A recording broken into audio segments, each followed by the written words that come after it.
Hello everyone, and welcome to this week's Speed Paint. This week, I'm reviewing the Rendr Sketchbook by the company Crescent. As most of you know, I love using the Canson mixed media paper and cardstock. Reason being is it's affordable, but still works great with alcohol ink. However, you might be wondering, well, Restless, what else could you want in paper? And to be honest, I thought there was nothing else I could want until I saw this ad for the Rendr Sketchbook. So, Rendr's claim to fame is you can draw on both the front and the back of a single sheet of paper with alcohol ink, which I thought was so wild. And I thought it would be super fun to share this with you all, and so to be sure that I give you an accurate review, I have planned for 3 drawings, so hang tight. This one might be a little longer than usual. First thing I noticed was that when you put light colors down, such as YR00, it shows up blackish and kind of translucent. This is very common for thin paper, but Rendr paper is actually rather thick.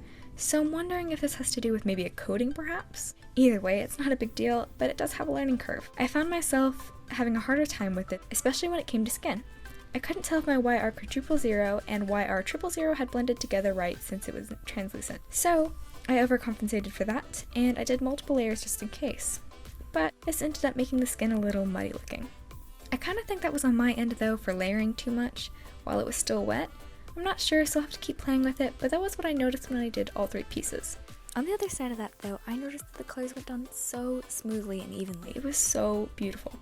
I felt like I didn't have to work nearly as hard to get a nice even coat with this paper. Though, as everybody I'm sure is wondering, did it bleed through the paper? And the answer is no. It did a little bit, but not nearly as much as I was expecting. Only places it really bled was where I put coats upon coats of rubbing alcohol. In my 3rd drawing, I tested this by doing the ink background with multiple layers on the left side and way less layers of rubbing alcohol on the right. Even the parts it bled though, it really wasn't much bleeding, and I absolutely loved the 2nd drawing and the 3rd drawing being sister pieces and having them open as if it was an illustrated book. I actually keep looking back at this while I'm editing and it makes me so happy. I always feel like I'm wasting paper when I can't use both sides of a sheet of paper. Plus, I think the sketchbook tour of this sketchbook is going to be pretty dope looking. But I did also notice that it was really hard to reactivate the ink. Like, in the first drawing I used the same color pink at the end to shade, but it looked really blocky instead of blending in together, no matter how many times I try to layer it in. And one thing I didn't love also was my multi-liner smeared when I tried to erase it. I'm not sure if it was a fluke or not, but usually whenever I use these liners, I can erase almost immediately after drawing the line work, but this time it smeared on the banister the first drawing, and so I think maybe I just have to wait a bit longer and I just have to remember that, so again, it's a learning curve kind of thing. Alright, so let's talk about if it was worth it. My sketchbook I usually use is 5 times less than this sketchbook. This Rendr Sketchbook was listed for $25 on Amazon, while my Canson sketchbook is listed as $5 before tax. But overall, for me personally, it was totally worth it. I am so in love with having a drawing of both front and back. It's something I've always really wanted in a sketchbook.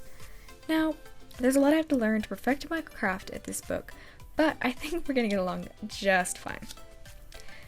However, this definitely won't be my main sketchbook. This is way too expensive for me to just play around with and try new ideas, and it's $25 for like 25 sheets, I think. Therefore, I'll be definitely using my Canson mixed media sketchbook for most of my work. This will just be for fun and for more professional looking drawings. Okay, so now let's talk about the art itself. My first drawing that I drew was of my sweet little OC Aria. She's from my YouTube series of drawing Zodiacs as OCs, and I'll have that in the iCard if you've never seen that or if you think I'm totally crazy because you have no idea what's going on. My 2nd and 3rd drawing, though, are kind of special. So after all these years of doing art, I'm finally working on my own mini manga. I was keeping it on the down low for a while because I wanted to write out the full story before anyone got excited about it.